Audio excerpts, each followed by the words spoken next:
আসলে এবারের নির্বাচন নিয়ে নানান জরিপ আছে, বিভিন্ন সংস্থাগুলো জরিপ করছে। তো এই জরিপে কখনো বিএনপি এগিয়ে যাচ্ছে, আবার কখনো জামাত এগিয়ে যাচ্ছে। তবে র্যাপিডলি আস্তে আস্তে জামাতের বেশ কিছু ঘটনা ঘটছে, যেটা আসলে একটু অস্বাভাবিক ঘটনা। অর্থাৎ 5ই আগস্ট পরবর্তী বাংলাদেশ জামাত ইসলামের যে রাজনৈতিক কৌশল, সেই কৌশলটা আমার কাছে মনে হচ্ছে টোটালি ভিন্ন একটা অবস্থান অতীতের যে কোনো সময়ের তুলনায়।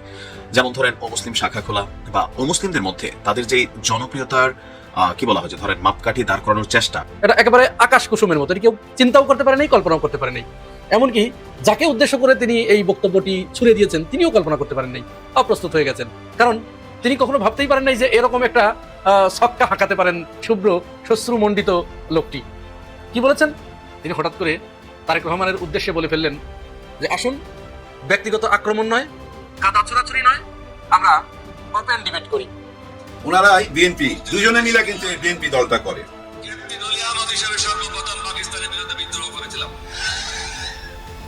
এখানে উনি ক্লিয়ার করে দিচ্ছে যে কে প্রথম বিদ্রোহ করছে। স্বাধীনতার ঘোষণা আর বিদ্রোহ দুইটা এক কথা না, কিন্তু ওই রিভল্ট মানে আমি বিদ্রোহ ঘোষণা করলাম, আমি বিদ্রোহী, সোজা কথা, আমি মানি না তোমাদের আইন কানুন। এটা কে করছিল? কর্নেল অলি আহমেদ প্রথম। ওই কথাটাই কিন্তু ডাক্তার শফিকুর রহমান স্যার বলছে যে আপনাদের এই অঞ্চলের একজন আপনাদেরই ভাই, মানে চিটাগাঙ্গের ভাই কর্নেল অলি সাহেব, উনি প্রথম রিভোল্ট করছিল, এই কথাটা বলছে। এটারই একটা ভুল ব্যাখ্যা দেওয়া হচ্ছে যে ডাক্তার শফিকুর রহমান স্যার বলছে স্বাধীনতার ঘোষক কর্নেল অলি আহমেদ। ৭৮ বছরের মধ্যে ৬১ বছর যাবত আমি রাজনীতি করেছি। নিজের দিকে তাকাই নাই, সন্তানের দিকে তাকাই নাই, স্ত্রীর দিকে তাকাই নাই, সংসার করি নাই, শুধু রাজনীতির জন্য দেশের জন্য জীবনটা শেষ করলাম। একটা ভোট আমরা দিলে কি মহাকাজ, একটা ভোট দিলে একটা ভোট আমাকে দেন, আমি দেশটা পরিবর্তন করে দেবো। আমি আপনাদেরকে বলে দিলাম দেশটা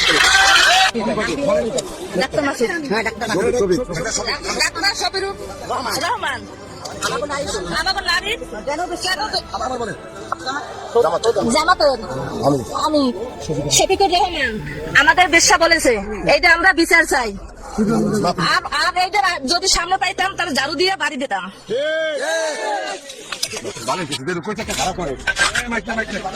বাটপাট তারেক কি বিএনপি প্রধান বুদ্ধিজীবী হয়? বাটপাটি বাড়িছে, আলহামদুলিল্লাহ। এই আপনার প্ল্যান বাংলার লুথার কিং, হে খোদা আমার উঠে নাও, নয়তো দড়ি ফেলাও, ব্যয় উঠে যায়। তারেকের কথা এখন বিএনপি তো কার্যকর হচ্ছে না। গণভোট নিয়ে তারেক জিয়ার নাটকীয়তা ফাঁস করে দিয়েছে মির্জা আব্বাস। অসাধারণ দর্শক, বিএনপি এখন নাটকবাজ, বিএনপি এখন ধান্দাবাজ দল, মিথ্যুক দল। সাদিক কায়েমরা আঙ্গুল বাঁকা করে তারেক জিয়ার ঘাট ধরে গণভোটে হায়ের পক্ষে বলাতে বাধ্য করেছিল।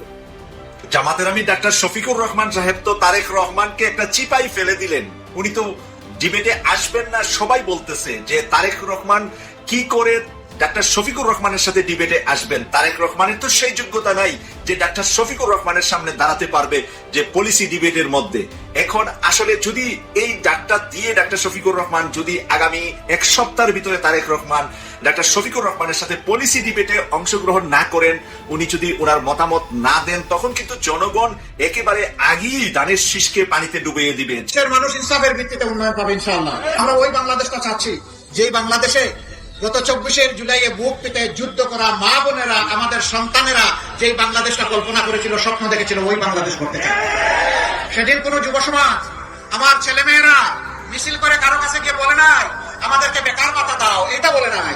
বলেছে আমরা আমাদের হাত দিয়ে কাজ করতে চাই, আমার কাজটা আমাকে করতে দাও, আমার কাজের অধিকার আমাকে দাও, আমার চাকরির অধিকার আমাকে দাও।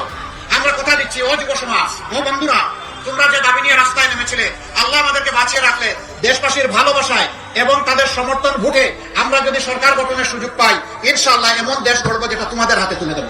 বাংলাদেশের সবচেয়ে বড় আলেম আল্লামা মির্জা আব্বাস, ঢাকা শহরে সবাই জানে মির্জা আব্বাস চাঁদাবাজ। ঠিক, যুব দল, ছাত্র দল, এই মার্কেট থেকে কে টাকা তোলে? এটা কি ভূতে তুলে? পরিবহন সেক্টর থেকে টাকা তোলে কে? ভূতে তুলে নাকি শেখ হাসিনা তোলে? ঢাকা মেডিকেল থেকে টাকা তোলে কে? তোলে ভূতে তুলে। বারডেমের এখান থেকে টাকা তোলে কে? ভূতে তুলে। এগুলো তো ভূতে তুলে না, ওই ভূতটা হলে মির্জা আব্বাস। এটা হাওয়ার মধ্যে থাকে, একটা সন্ত্রাসী বাহিনী পালে, চাঁদাবাজি করে, ও টাকা দেওয়ার সময় চাঁদা রসিদ দেয় নাকি? তো তাহলে যারা দোকান পাটে যেখানে প্রবলেম গুলো চলতেছে, 12 তারিখের পরে দেখবেন সবাই এসে মুখ খোলা শুরু করবে। প্রমাণ নিয়ে শেষ করতে পারবেন না, অনেক প্রমাণ আসতেছে। জামাত ইসলামী অলরেডি ক্ষমতায় চলে এসছে, ক্ষমতায় এসে বসে রয়েছে। আপনারা শুনবেন তার প্রমাণ। 4,32,000 ভোট মানে বিদেশি প্রবাসী পোস্টাল ভোট কাস্ট হয়েছে টোটাল। তার মধ্যে 3,60,000 পেয়েছে জামাত ইসলামী আর মাত্র 72,000 পেয়েছে বিএনপি। বুঝার জন্য কি আর কোথাও যেতে হবে? এটাকে ইউনিভার্সিটি নির্বাচনের মতো আপনি বলবেন যে ইউনিভার্সিটির ছেলে মেয়েরা ভোট দিয়েছে, এটা জাতীয় নির্বাচনে প্রভাব পড়বে না? No, it is not like that. এইবারের নির্বাচনে যে জামায়াত থেকে একজন নারীকেও মনোনয়ন দেওয়া হয়নি সেটা সম্পর্কে উনি বলতেছেন এবার নির্বাচনে জামায়াত থেকে একজন নারীকেও মনোনয়ন দেওয়া হয়নি, এই জন্য আমরা প্রস্তুতি নিচ্ছি। জামায়াতের প্রধান পদে নারী আসা সম্ভব নয়, কিছু ক্ষেত্রে সীমাবদ্ধতা আছে, তারা দায়িত্ব পালন করতে পারবেন না, কিছু শারীরিক অসুবিধা আছে যা আমরা অস্বীকার করতে পারি না। একজন মা যখন সন্তান জন্ম দেন তিনি কিভাবে এই দায়িত্ব পালন করবেন? Very good. আমার কাছে মনে হয় উনি ঠিকই বলতেছেন। আমরা তুলে আমাদের টাকা দিতে চায় যেন আমরা ইউটিউবিং সারি। শুনেন, ওরা ওই যে ওই যে ইউটিউবের মধ্যে কি যে পয়সা কামানোর একটা রাস্তা আছে ওদের, সে পয়সা কামাইতেছে। আরে ভাই, পয়সা যদি লাগে আমাদেরকে বল, আমরা চাঁদা দিলে দেবো না, অসুবিধা নেই তো। সান্নাত তোলা ছাড়া আর কিছু করার যোগ্যতা মির্জা আব্বাস আপনার ছিল না কোনোদিনই, কারণ উনি আবার দারুণ মেধাবী। আপনার ইউনিভার্সিটিতে পড়ার যোগ্যতা হয় নাই, সোহরাওয়ার্দী কলেজ থেকে বিভিন্ন রকম সুযোগ সুবিধা, বক্তব্য বা যাই হোক সবকিছু মিলিয়ে ভিন্ন এক অবস্থান আমরা দেখলাম ত্রিপুরাতে। এখন ত্রিপুরাতে যারা বসবাস করে তারা তো বেসিক্যালি আপনার মুসলিম না, কিন্তু ত্রিপুরাতে এক বিরল দৃশ্য। আমার দেশ পত্রিকায় একটা ছবি এই মুহূর্তে জামাতের নেতাকর্মীরা খুব শেয়ার করে ভাইরাল করেছেন যে ত্রয়োদশ জাতীয় সংসদ নির্বাচনকে সামনে রেখে খাগড়াছড়িতে 11 দলীয় জোট মনোনীত জামাত ইসলামের প্রার্থী অ্যাডভোকেট ইয়াকুব আলী চৌধুরীর দাড়িপাল্লা প্রতীকের সমর্থনে মারমা এবং ত্রিপুরা জনগোষ্ঠীর উদ্যোগে বিশাল গণমিছিল অনুষ্ঠিত হয়েছে। এখন ত্রিপুরা এবং মারমা যারা, তারা কিন্তু ধর্মীয় ভিত্তিতে তারা মুসলিম না, যদিও এখানে বিএনপিরও একটা শক্ত ঘাঁটি আছে, কিন্তু মানে এরকম প্রচার প্রচারণা বা গণমাধ্যমে ফোকাস হওয়ার মতন জামাত ইসলামের ছবিটা এই মুহূর্তে ভাইরাল। গতকালকে 4টায় খাগড়াছড়ি গেট এলাকা থেকে গণমিছিলটি শুরু হয়ে শহরের চেঙ্গি স্কয়ার এবং শাপলা চত্বর প্রদক্ষিণ করে মুক্তমঞ্চে গিয়ে এক সমাবেশে মিলিত হয়। ত্রিপুরা ঐক্য ফেডারেশনের আহ্বায়ক চন্দ্রীনাথ ত্রিপুরার সভাপতিত্বে সেখানে আপনার বক্তব্য রাখেন জামাত ইসলামের যিনি প্রার্থী আছেন তিনি। আর বিশেষ অতিথি হিসাবে বক্তব্য দেন তাও মারমা ঐক্য ফেডারেশনের আহ্বায়ক লিসি ত্রিপুরা, জেলা জামাতের আমির সহ আরো বিভিন্নরা। সমাবেশে এখানে যেটা বলা হয়েছে যে দাড়িপাল্লা যদি বিজয়ী হয় তাহলে এই পিছিয়ে থাকা পাহাড়ি জনগোষ্ঠী যারা আছেন বা এই যে বিভিন্ন কমিউনিটিগুলো আছেন তাদের সকল সম্প্রদায়ের শান্তি, নিরাপত্তা, সম্প্রীতি তারা এখানে নিশ্চিত করবে।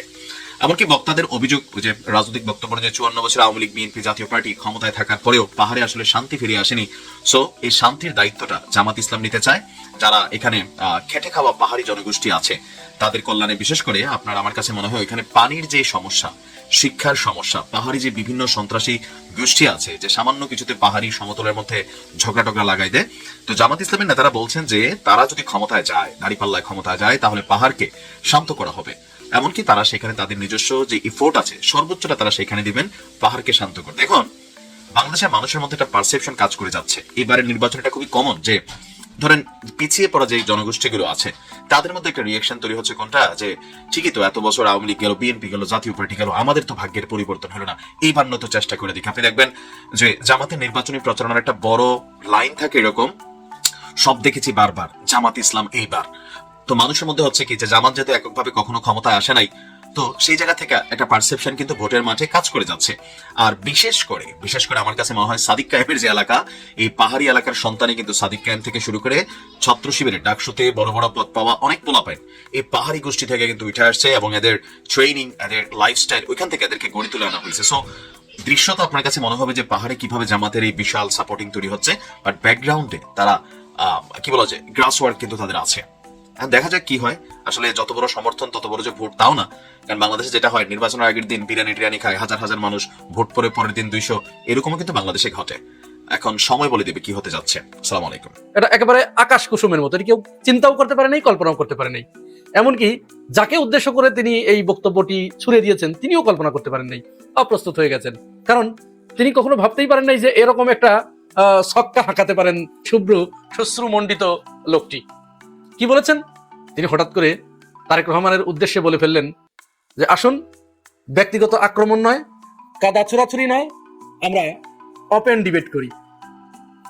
উন্নত বিশ্বে আমেরিকা, ভারত, কানাডা, লন্ডন এই সমস্ত দেশে যেরকম নির্বাচনের আগে প্রতিদ্বন্দ্বী প্রার্থীরা একটি উন্মুক্ত স্থানে জনগণকে একত্রিত করে তারা নিজেদের পক্ষের যুক্তিগুলো উপস্থাপন করে এবং অপর পক্ষের যুক্তিগুলো খণ্ডন করে, এতে জনগণ পরিষ্কারভাবে বুঝতে পারে কার রাজনীতির ঝুলিতে কি রয়েছে, জনগণের জন্য কারা কতটুকু কাজ করতে চাচ্ছে। শফিকুর রহমান এরকম একটি বল ছুড়ে দিলেন তারেক রহমানের দিকে যে আর ধানাই পানাই করলে কাজ হবে না, আসুন ওই সমস্ত গোলাবাজি বক্তব্য বিবৃতি বাদ দিয়ে উন্মুক্ত স্থানে বাংলাদেশের সমস্ত বুদ্ধিমান মানুষদেরকে নিয়ে, সুশীল সমাজের লোকদেরকে নিয়ে, সাংবাদিকদেরকে নিয়ে আমরা একে অপরের যুক্তিগুলো খণ্ডাই এবং সেখানে কে কি করতে চাচ্ছে, কার পরিকল্পনায় কি রয়েছে, জনগণের জন্য কে কতটুকু কাজ করতে চায়, আমরা আমাদের প্ল্যান দেব, জনগণের সামনে আমাদের পরিকল্পনা উপস্থাপন করব, আমরা জনগণের সামনে ভবিষ্যতের কথা বলবো। যে ভবিষ্যতের কথা বলতে পারবে সে জয়ী হবে। এইখান থেকেই জনগণ সিদ্ধান্ত নেবে কাকে তারা বেছে নেবে, কাকে তারা আগামী দিনের জন্য তাদের রাষ্ট্রনায়ক নির্বাচিত করবে, তাদের নেতা নির্বাচিত করবে। এখন এই বক্তব্যের পরে বিএনপির ভিতরে তো অবস্থা খারাপ, কারণ এটার জন্য প্রস্তুত নয়। বিএনপি এই মুহূর্তে এই ধরনের ডিবেটে অংশ নেবার মতো মেধা, যোগ্যতা, যুক্তি এবং রাজনৈতিক পরিপক্কতা এর কোনোটাই এই মুহূর্তে বিএনপির ভিতরে নাই। এবং তারেক রহমান, শফিকুর রহমানের সাথে এই যুক্তিতে কোনো মতো অবস্থায় তারা এক জায়গায় বসে ডিবেট করতে যাবে না। কেন যাবে না? যাবে না এই কারণে, শফিকুর রহমান তার যুক্তিতে যে বিষয়গুলো আনতে পারেন এবং নিশ্চিতভাবেই সেগুলো আনবেন, সেটি তারেক রহমানের জানা। তিনি আনবেন দুর্নীতির বিষয়টি আনবেন, তিনি চাঁদাবাজির বিষয়টি আনবেন, তিনি ঋণ খিলাপির বিষয়টি আনবেন, তিনি ব্যাংক লুটের বিষয়টি আনবেন, তিনি দ্রব্যমূল্য নিয়ন্ত্রণের বিষয়টি আনবেন, তিনি বাজার ব্যবস্থার বিষয়টি আনবেন, তিনি অর্থনৈতিক অবস্থা কেমন হবে সেই বিষয়টি নিয়ে আসবেন। এই সবগুলো একত্রিত করে বাংলাদেশের মানুষের জন্য আগামী 5 বছরে তিনি কতটুকু চাঁদাবাজি বন্ধ করতে পারবেন, কতটুকু দুর্নীতি মুক্ত বাংলাদেশ গড়তে পারবেন, নারী নিপীড়ন কতটুকু বন্ধ করতে পারবেন, এই সবগুলো বিষয় তিনি সামনে নিয়ে আসবেন। আর এইখানেই ঘটবে বিএনপির চরমভাবে ভরাডুবি। কারণ বিগত বেশ কিছুদিন ধরে বিএনপি যে হারে জামাতের নারী নেত্রীদেরকে হেনস্থা করেছে তার ভিডিও ডকুমেন্টস সব তো আছে। কোথায়, কোন সময়, কার নেতৃত্বে কোন কোন নারীকে হেনস্থা করছে, কোন নারীর মাথার উপরে কোপ মেরেছে, কোন নারীর তলপেটের উপরে লাথি মেরেছে, কোন নারীর হিজাব ধরে টান দিয়েছে, কোন নারীকে রাস্তায় ফেলে পিটিয়েছে, সবগুলো ডকুমেন্টস আছে। অপরদিকে কোন কোন জায়গায় চাঁদাবাজি হচ্ছে, কে চাঁদাবাজি করছে, এর সাথে জড়িত কে, কোন নেতা চাঁদাবাজিটা নেতৃত্ব দিচ্ছে, এই ডকুমেন্টস তার কাছে আছে। বিএনপি যাদেরকে নমিনেশন দিয়েছে এর ভিতরে কে কে ঋণ খিলাপি আছে, কে কে ব্যাংক ডাকাত আছে, কার কোন ব্যাংকে কত টাকা ঋণ নিয়ে আর সেই ঋণ পরিশোধ করছে না, জনগণের টাকা নিজের পকেটস্থ করেছে, এই তথ্যগুলো সব তার কাছে আছে। জুলাই গণঅভ্যুত্থান ঘটেছে, এই জুলাই গণঅভ্যুত্থানের প্রেক্ষিতে যে সংস্কার বাংলাদেশে দরকার, এই সংস্কার কমিশনের প্রস্তাবে রাজি হবার পরেও বিএনপি কোথায় কোথায় না ভোটের পক্ষে ক্যাম্পেইন চালিয়েছে এবং সংস্কার প্রশ্নে তাদের অবস্থান কি, এটি পরিষ্কারভাবে তুলে ধরবেন ডকুমেন্টস আকারে। তাহলে এইগুলোর জবাব বিএনপির কাছে নাই, তো কোনো জবাব নেই। অপরদিকে তারেক রহমানের কাছে শুধু একটি যুক্তি আছে, সেটা জামাত ইসলাম স্বাধীনতা যুদ্ধের বিরোধিতা করেছে, 71-এর মা বোনের ইজ্জত লুণ্ঠনকারী। এইগুলো বাংলাদেশের মানুষ দৃঢ়ভাবে সিদ্ধান্ত নিয়েছে এবং তারা তাদের এখন যারা ভোট দেবে তাদের বয়স সাধারণত 30 বছরের ভিতরে। এই ছেলেগুলো মানে বড় হয়েছে এইটা শুনে শুনে যে যারা মুক্তিযুদ্ধের চেতনার কথা বলেছে তারা মুক্তিযুদ্ধের চেতনার কথা বলে চাঁদাবাজি করেছে, মুক্তিযুদ্ধের চেতনার কথা বলে তারা মানুষ হত্যা করেছে, মুক্তিযুদ্ধের চেতনার কথা বলে তারা ফ্যাসিবাদ কায়েম করেছে, মুক্তিযুদ্ধের চেতনার কথা বলে তারা গুম, খুন, নির্যাতন ইত্যাদি করেছে, মুক্তিযুদ্ধের চেতনার কথা বলে তারা বিশ্ববিদ্যালয়গুলোতে ছাত্রলীগের রাম রাজত্ব কায়েম করে সেখানে র্যাগিং এবং ট্যাগিং এর রাজনীতি দেখেছে। তাহলে তাদের মাইন্ডসেটটা এরকম হয়ে গেছে যে মুক্তিযুদ্ধের চেতনা মানেই মনে হয় ওইগুলো নষ্ট, খারাপ করে ফেলেছে একেবারে। সুতরাং এইটা জনগণ আর কখনো গ্রহণ করবে না, কোনোদিন এদেশে আর এই জিনিস প্রতিষ্ঠিত হবে না। এখন বিএনপি পড়েছে উভয় সংকটে। উভয় সংকটটা কি? এখন সে হাও করতে পারছে না, নাও করতে পারছে না। হ্যাঁ যদি করে তাহলে তো ডিবেটের ময়দানে যে প্রচন্ড ভাবে ধরাশায়ী হবে, আর যদি না করে, যদি না বলে, তাহলে অর্থটা দাঁড়াবে কি? বাংলাদেশের মানুষ তো মুহূর্তের ভিতরেই ধরে নেবে যে যুদ্ধের ভয়ে পালিয়ে যাওয়া নেতাকে আমরা আর ভোট দেব কি করে। বুঝতে পেরেছেন তো বিপদটা কোন জায়গায়? এখন এই বিপদ থেকে রক্ষা পাওয়ার জন্য তারা তাদের যে বুদ্ধিজীবী আছে, ওই ছোট ছোট বুদ্ধিজীবী, এদের বুদ্ধির বহর তো কতটুকু আমরা বুঝতেই পারছি, এই বুদ্ধিজীবীদের শরণাপন্ন হয়েছে। এর ভিতরে একজন হচ্ছে আমাদের রেজাউল করিম রনি ভাই, টকশোতে অংশগ্রহণ করে, দেখবেন টকশো করে, তাকে লাগাইলো যে রেজাউল বলো তো কি করা যায়, এই জামাতের আমিরকে এখন কি বলে এখন ঠেকানো যায়। বললো যে আচ্ছা ঠিক আছে, এটা আপনি চিন্তা করেন না, আমি এটা দেখছি। তখন এসে সে একটা পোস্ট দিল যে ঠিক আছে, জামাতের আমিরের সাথে আমরা ডিবেট করতে প্রস্তুত, তবে শর্ত হচ্ছে মিথ্যা কথা বলা যাবে না, মিথ্যা কথা যদি বলে তাহলে জুতা দিয়ে পিটাইয়ে লাল করে ফেলবো। চিন্তা করছেন? আচ্ছা, রেজাউল করিম রনির এইটা যখন মনোপুত হয় না যে না এত জুৎসই হলো না, তখন চিন্তা করলো তাহলে আর কি করা যায়। ইন দ্য মিন টাইম জামাত আমিরের টুইটার অ্যাকাউন্টটা হ্যাক করে ফেললো, ধরাও পড়ে গেছে। আজকে রাষ্ট্রপতির কার্যালয়ে গিয়ে সেখানে যে সারওয়ার আলম নামে অ্যাসিস্ট্যান্ট প্রোগ্রামার, ওই মেইল থেকে ফিশিং মেইলটা এসেছিল, সেখানে গিয়ে আজকে জামাতের পক্ষ থেকে অভিযোগ লিখিতভাবে দেওয়া হয়েছে এবং কি ব্যবস্থা তারা নিচ্ছে সেই 24 ঘন্টার ভিতরে সেটি জানতে চাওয়া হয়েছে। এরপরে ওইটা নিয়ে তারা ব্যাপক সরগোল যে পাইছি রে পাইছি তো একখান কিছু। আচ্ছা, এটা যখন ভেস্তে গেল, এরপরে যেটা হলো, গতকাল চট্টগ্রামে জামাতের আমির গিয়ে একটি বক্তব্য দিলেন। বক্তব্যটায় তিনি কর্নেল অলি আহমেদকে বললেন যে এই চট্টগ্রামে থেকে স্বাধীনতার ঘোষণা এসেছিল। এটা তো তিনি মিথ্যা বলেন নাই, বিএনপি এটা অস্বীকার করেছে।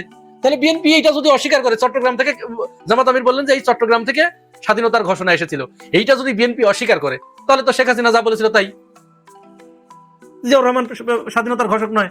অথচ জামাত আমির কিন্তু কখনোই বলেন নাই যে এই স্বাধীনতার ঘোষক কর্নেল অলি। তিনি বলেছেন এই কর্নেল অলি প্রথম বলেছিল উই রিভোল্ট। উই রিভোল্ট মানে কি? উই রিভোল্ট মানে বিদ্রোহ করা, আমরা বিদ্রোহ করলাম। তাহলে এইগুলো দেখেন এদের লেখাপড়ার দৌড় কতটুকু। আমি লেখাপড়ার দৌড় দিব না, লেখাপড়া তারা জানে, যথেষ্টই জানে। এবং ওই রিভোল্ট মানে যে বিদ্রোহ, এটিও তারা জানে, কিন্তু তাদের মাথার ভিতরে ওইটা কাজ করে নেই। মানে জামাত আমিরকে ওই যে ওইটা পাস করতে হবে, তার যে ডিবেটের আলোচনা, ডিবেটের আহ্বান, ওইটাকে যে কোনো মূল্যে নিচে ফেলতে হবে, সমালোচনা করতে হবে। লেগে গেল, এবার লেগে যাওয়ার সাথে সাথে জামাত আমিরের ওই যে মানে পুরা অংশটুকু, বক্তব্যের পুরা অংশটুকু এবার ভাইরাল হয়ে গেল। আমিও দিয়ে দিচ্ছি, আপনারাও একটু দেখুন তিনি সেখানে কোথায় বলেছেন যে জিয়াউর রহমান স্বাধীনতার ঘোষক নয় বা কর্নেল অলি স্বাধীনতার ঘোষণা দিয়েছেন। চট্টগ্রাম মহানগরী শুধুমাত্র বন্দর নগরী নয়, শুধুমাত্র বাণিজ্যিক রাজধানী নয়, এটি এক সুদীর্ঘ সংগ্রামী ইতিহাস আর প্রতিরোধের রাজধানী। বাংলাদেশে 71 সালে স্বাধীনতার ঘোষণা এখান থেকেই হয়েছিল। আপনাদেরই এক গর্বিত সন্তান সবার আগে চিৎকার দিয়ে বলেছিলেন উই রিভোল্ট। তিনি হচ্ছেন এলডিপির সম্মানিত সভাপতি ডক্টর কর্নেল অলি আহমদ বীর বিক্রম। জিয়াউর রহমান সাহেবকে হাতে ধরে সামনে এগিয়ে নিয়ে গিয়েছিলেন। চট্টলাবাসী আপনাদেরকে স্যালুট। এই গর্বিত ইতিহাসের আপনারাই সূচনা করেছিলেন। কেন? তিনি আজকে আক্ষেপ করে বলেন, আমি লড়াই করেছি রণাঙ্গনে, আমি জাতীয়তাবাদী দল গঠনে আমি ছিলাম দ্বিতীয় ব্যক্তি জিয়াউর রহমান সাহেবের পরে। তিনি এখন বলেন আমি এখন বিএনপিতে নাই, আমি থাকতে পারি না, কারণ এটি জিয়াউর রহমান সাহেবের বিএনপি নয়। তিনি বলেন এটি বেগম জিয়ারও বিএনপি নয়। তিনি আরেকটি কথা বলেন, সেটা আমি বলতে চাই না, তার মুখ থেকে আপনারা শুনে নেবেন। আচ্ছা, এইটা শোনার পরে যখন এখানেও তাদের মিশন ব্যর্থ হয়ে গেল, তারা আর কিছুই করতে পারলো না, তখন তারা আজকে যে কাজটি করেছে, উসমান হাদিকে গুলি করার পরে ঢাকা 17 আসনের যিনি জামাত মনোনীত প্রার্থী S M Khaleduzzaman, doctor Khaleduzzaman, তিনি নির্বাচনী প্রচারণায় সেনাবাহিনীর ক্যান্টনমেন্ট এরিয়ায় গিয়েছিলেন।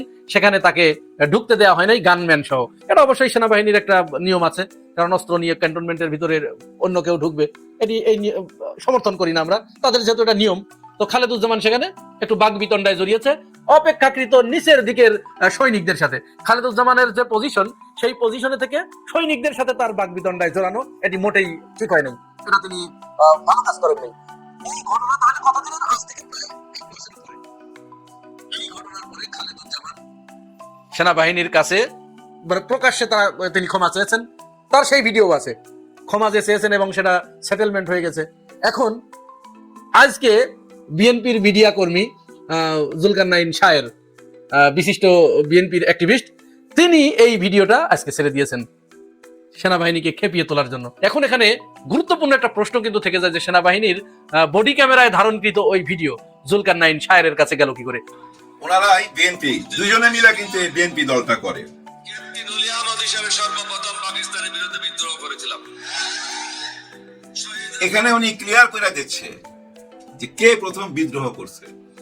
স্বাধীনতার ঘোষণা আর বিদ্রোহ দুইটা এক কথা না, কিন্তু ওই রিভোল্ট মানে আমি বিদ্রোহ ঘোষণা করলাম, আমি বিদ্রোহী, সোজা কথা, আমি মানি না তোমাদের আইন কানুন।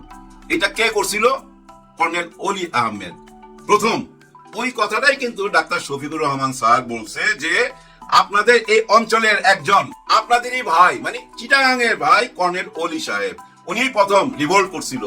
এই কথাটা বলছে। এটারই একটা ভুল ব্যাখ্যা দেওয়া হচ্ছে যে ডাক্তার শফিকুর রহমান স্যার বলছে স্বাধীনতার ঘোষক কর্নেল অলি আহমেদ। ওনার মুখেই শুনেন, এই দেখেন। জাহাজ থেকে অস্ত্র খালাসের জন্য তাকে নির্দেশ দেওয়া হয়েছিল ৭১-এর ঘটনাটা আমরা বিদ্রোহ করবো, এই পরিকল্পনা চূড়ান্ত হয় নাই। তিনি যাচ্ছিলেন এখান থেকে শুনেন। বন্দরের দিকে। ইতিমধ্যে আমি যখন খবর পেলাম ঢাকাতে শুরু হয়ে গেছে গোলাগুলি, ঢাকা ক্যান্টনমেন্টে, সেনানিবাসে গোলাগুলি শুরু হয়েছে, কুমিল্লা ক্যান্টনমেন্টে, অষ্টম বেঙ্গল সেনাদেরকে নিয়ে আমি বিদ্রোহ করি এবং প্রেসিডেন্ট জিয়াকে দেওয়ানহাট নামক স্থান থেকে ফিরিয়ে নিয়ে আসি। শুনেন এরপর একটু। দুজনে মিলে কালুঘাট বেতার কেন্দ্রে যাই। পরের দিন তিনি বাংলাদেশের স্বাধীনতা ঘোষণা করেন। এইখানে এই যে এইটুকুই কাহিনী, কিন্তু উনি বিদ্রোহ ঘোষণা করছেন এবং ওনার সিনিয়র জিয়াউর রহমান ওনাকে নিয়ে কালুরঘাট ওই যে রেডিও অফিসে যায় স্বাধীনতার ঘোষণা দিছে। কিন্তু মেইন ঘোষককে বঙ্গবন্ধু শেখ মুজিবুর রহমান, উনার হইয়া জিয়াউর রহমান ঘোষণা দিছে। আর উনি প্রথম ব্যক্তি যে রিভোল্ট করছিল, আর উনি প্রথম ব্যক্তি যে বিদ্রোহ ঘোষণা করছিল আর্মির মধ্যে, মানে কর্নেল অলি সাহেব। এই কথাটাই তো বলছে। এই কথাটা ভাঙ্গা চুইরা ঘুরে আইনা বলতেছে কি জিয়াউর রহমান ঘোষক না, কর্নেল অলি ঘোষক। মানে পচাইতে হবে, পচাচ্ছে, পচান, কোনো অসুবিধা নাই। এগুলো কেউ সিরিয়াসলি নিয়েন না ভাই। নির্বাচনে এরকম খেলাধুলা চলবে, আমি উনার বদনাম করব, উনি আমার বদনাম করবে, এটা চলতে দেন, এগুলো কানে নিতে নাই। কিন্তু গায়ে হাত তোলা যাবে না। গায়ে হাত না তুলা যত ইচ্ছা কত কাদা ছোড়াছুড়ি করেন, কোনো অসুবিধা নাই। এর মধ্যে তো দেখছেন আপনারা একটা ভিডিও খুব ভাইরাল হচ্ছে, খালিদুজ্জামান, ডাক্তার খালিদুজ্জামান ক্যান্টনমেন্টে যায়া এমপিদের সঙ্গে খারাপ ব্যবহার করছে। এমপি মানে মিলিটারি পুলিশ, চেকপোস্টে ওনাকে বাধা দিছে। কেন বাধা দিছে? ওনার সাথে ওই যে মাল টাল আছে ওনার বডিগার্ডদের সঙ্গে, ওই আর্মস দেখা বাধা দিছে। আসলে ক্যান্টনমেন্টে এসব নিয়ম নাই, আপনি আর্মস নিয়ে ক্যান্টনমেন্টে ঢুকতে পারবেন না। কিন্তু বাধা দেওয়াতে উনি যে ব্যবহারটা করছে, ওই ব্যবহারটা আমার ভালো লাগে নাই, ব্যক্তিগতভাবে আমার ভালো লাগে নাই। উনি পা চাটার কথা বলতেছিল, নাকি রাস্তা চাটার কথা, আবার বলতেছিল ষড়যন্ত্র কইরা দেশটা ধ্বংস করতে চাইতেছেন আপনারা, আবার কি জানি বললো। ও হ্যাঁ, 5 তারিখের পরে অনেকে আমাদের পায়ে ধরছে, 5 তারিখের পরে। এই কথাগুলো আমার পছন্দ হয় নাই। কিন্তু একটু আগে দেখলাম এই ঘটনা নাকি 1 মাস আগের। উনি ওনার পেজ থেকে জানাইছে 1 মাস আগের, এটার জন্য নাকি উনি সরিও বলছে। যে কোথায় সরি বলছে না বলছে এরকম ভিডিও আমি দেখি নাই। কিন্তু ব্যক্তিগতভাবে আমার ব্যাপারটা পছন্দ হয় নাই। হ্যাঁ, ব্যাপারটার মধ্যে একটু অন্যরকম ভাব ছিল, একটু রংবাজি ভাব ছিল, পছন্দ হয় নাই। কারণ কি জানেন, আইন কানুন মাইনা চলতে হবে, আইন ছাড়া তো একটা দেশ সুন্দর হইতে পারে না। আর যাদের হাতে আইনের দায়িত্ব তাদেরকে ভাই এভাবে তুচ্ছ তাচ্ছিল্য করে কথা বলা যাবে না। আসলে এটা হয়েছে কেন জানেন, গত 15-16 বছরে এই যে পুলিশকে যেভাবে ব্যবহার করা হয়েছে, আর্মিকে ব্যবহার করা হয়েছে, র্যাবকে ব্যবহার করা হয়েছে, যার জন্য র্যাবের নামই বদলে গেছে। এখন পুলিশেরও ড্রেস চেঞ্জ হয়ে গেছে, অনেক কিছুই পরিবর্তন হয়েছে। অতীতের ওগুলো মনে রাখতে নাই। অতীতে ওনারা ব্যবহার করছে, ওনারা ব্যবহার হয়েছে। হ্যাঁ ভাই, এই যে বিছানার চাদরের মতো ব্যবহার করছে এই পুলিশ প্রশাসন, আইন কানুন সবকিছু বিছানার চাদরের মতো ব্যবহার করছে গত সরকার। কিন্তু 5ই আগস্টের পরে রক্ত দিয়ে সেসব তো ধুইয়া মুছে দিচ্ছি আমরা। নতুন একটা স্বপ্ন দেখতেছি, আর এই স্বপ্নটার দায়িত্ব কাদের হাতে? যারা নেতা আছে তাদের হাতে। আমরা ভোট দিয়ে তাদেরকে সংসদে পাঠাবো, তারা আমাদের স্বপ্ন পূরণ করবে। এই তো আর কয়দিন, 7-8 দিন পরে আমরা সেই দায়িত্বটা পালন করব। 7-8 দিন পর্যন্ত যাওয়ার জন্য, এই নির্বাচনটা করার জন্য পুরো আর্মি, পুলিশ, র্যাব, আনসার সবাই হেল্প লাগবে ভাই। আর্মি তো কথা দিছে ভাই, আমাদের ওয়াকার সাহেব কথা দিছে, আজকেও দেখলাম। হ্যাঁ, উনি বলতেছে যে আপনারা সবাইকে ঝাঁপায়া করতে হবে, কোনো অজুহাত শুনতে চাই না। যেখান থেকে ওখানে যাইতে এই প্রবলেম হয়েছিল, গাড়ির প্রবলেম হয়েছে, আমরা যাইতে পারি নাই, পৌঁছাইতে পারি নাই, এরকম কোনো কাহিনী শুনতে চাই না। একদম সঠিক নির্বাচন করতে হবে। যাই হোক, এরকম কথা বললে ভালো লাগে, শুনতে ভালো লাগে। কিন্তু নির্বাচনে কি হবে? হাড্ডাহাড্ডি লড়াই হবে, তাই না? এটাই তো আমরা দেখতেছি। এবারে নির্বাচনে সবচেয়ে চমক হলো নারী ভোট। এর মধ্যে অর্ধেকের কাছাকাছি নারী ভোটার, মা বোনদের ভোট অর্ধেকের কাছাকাছি। এটা নিয়েই কারাকারি, এটা নিয়ে কিন্তু এত কাহিনী। ওই যে হ্যাক কইরা, পোস্ট ভাইরাল কইরা, নারীদেরকে অপমানজনক কথা বইলা ডাক্তার শফিকুর রহমান স্যারের পচাই দিছে। 2-1 দিন কিন্তু পচাইছে, কিন্তু ভাই অনেকে বিশ্বাসও করছে এই কথাটা। এখনো টক শোতে গেলে দেখবেন অনেকে এটা নিয়ে তর্ক করে, এখনো টক শোতে এটা নিয়ে তর্ক হচ্ছে, কন্টেন্ট তৈরি হচ্ছে। কারণ নেতা বলছে যে না, এটা হ্যাক হয় নাই, এই ঘটনা সত্যি। ওনারা গা বাঁচাইবার জন্য এই নাটক করতেছে, বুঝছেন? এগুলা চলবে, এগুলা মাইন্ড করার কিছু নাই। হ্যাঁ ভাই, মাইন্ড করার কিছু নাই। আপনি আমার বিরুদ্ধে দাঁড়াইছেন, আমি আপনার গুণ গামু নাকি? আপনার তো আমি পচামুই, এটাই স্বাভাবিক, এটা চলতে থাকুক, কোনো ব্যাপার না। তবে বুদ্ধির খেলায় আগে চলে গেছে ডাক্তার শফিকুর রহমান। একটা গেম খেলছে ভাই, এটা মজার গেম। সেটা কি জানেন? একটা টক শোর আয়োজন করতে বলছে, মানে পলিসি ডিবেট করবে ওনারা। এই আয়োজনটা কারা করবে? ছাত্র শিবির ঢাকা বিশ্ববিদ্যালয়ের মধ্যে বিশাল ভাবে আয়োজন করবে। বাংলাদেশের যত কূটনৈতিক আছে তাদেরকে দাওয়াত করবে, বাংলাদেশের যত সাংবাদিক আছে সবাইকে দাওয়াত করবে, বুদ্ধিজীবীদের দাওয়াত করবে, এবং এই জনসাধারণও যাইতে পারবে। তারপরে কি হবে? মঞ্চের মধ্যে তারেক রহমান সাহেব আর ডাক্তার শফিকুর রহমান স্যার দুজনে মিলা বক্তব্য রাখবে। ওনাদের কি মিশন, কি ভিশন সব তুলে ধরবে, দেশ নিয়ে ওনারা কি ভাবতে চায়।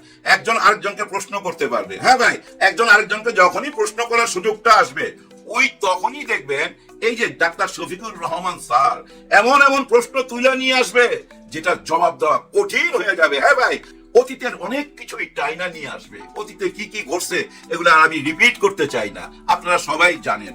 আবার এই পক্ষ থেকেও কিন্তু অনেক কিছু তুলে ধরবে, মানে তারেক রহমান সাহেব বলবে ৭১-এর কথা বলবে। ৭১-এ আপনাদের কি ভূমিকা ছিল, মা বোনদের সঙ্গে আপনারা কি কি করছেন, এই প্রশ্ন কিন্তু করবেই। এবং ওনারা যখন জবাব দিবে যে আমরা তো আপনাদের সঙ্গে সরকার গঠন করছি, উনি তখন বলবে তখন তাইলে কেন বাইরে হয়ে গেলেন না? আমাদের সরকার যখন বিশ্ব চ্যাম্পিয়ন হয়েছে ৪-৪ বার, তখন কেন আপনারা বাইরে হয়ে গেলেন না? ওনারা তখন বলবে আমাদের যে ২-৩ জন মন্ত্রী ছিল এরা নিষ্পাপ। এই কথাবার্তা গুলো আমরা শুনতে পাবো, দেখতে পাবো। শুধু বাংলাদেশ না ভাই, প্রবাসী ভাই বোনরাও দেখতে পাবে, এবং ওনাদের কথাবার্তা থেকে আমরা বুঝে নিব কাকে ভোট দেওয়া যায়। 11 দলের পক্ষ থেকে ডাক্তার শফিকুর রহমান স্যার যে আহ্বানটা করলো, এখন তারেক রহমান স্যার সেটা মাইনা নিবে কি? বিরাট বড় প্রশ্ন।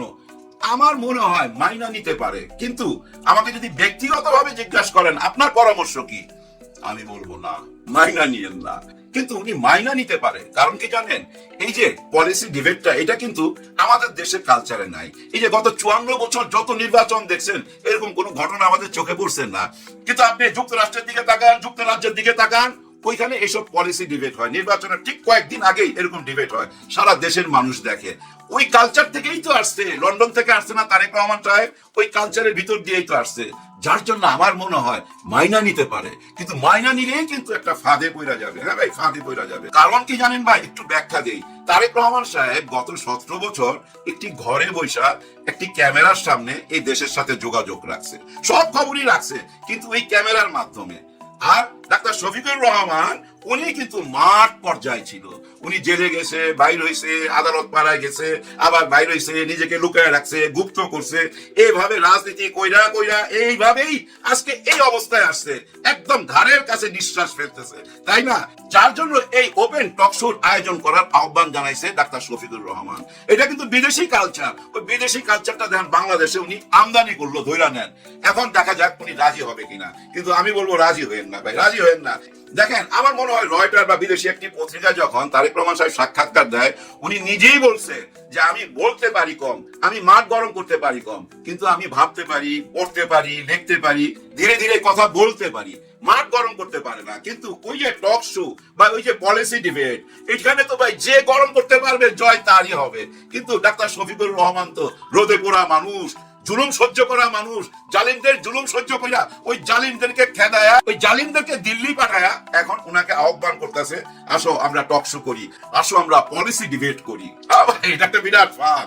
যাই হোক, ভিডিওটা বেশি বড় করুন না, আপনারা বেশি কিছু টেনশন নিয়েন না। আজকে জনাব ওয়াকার সাহেবের একটা বক্তব্য শুনলাম।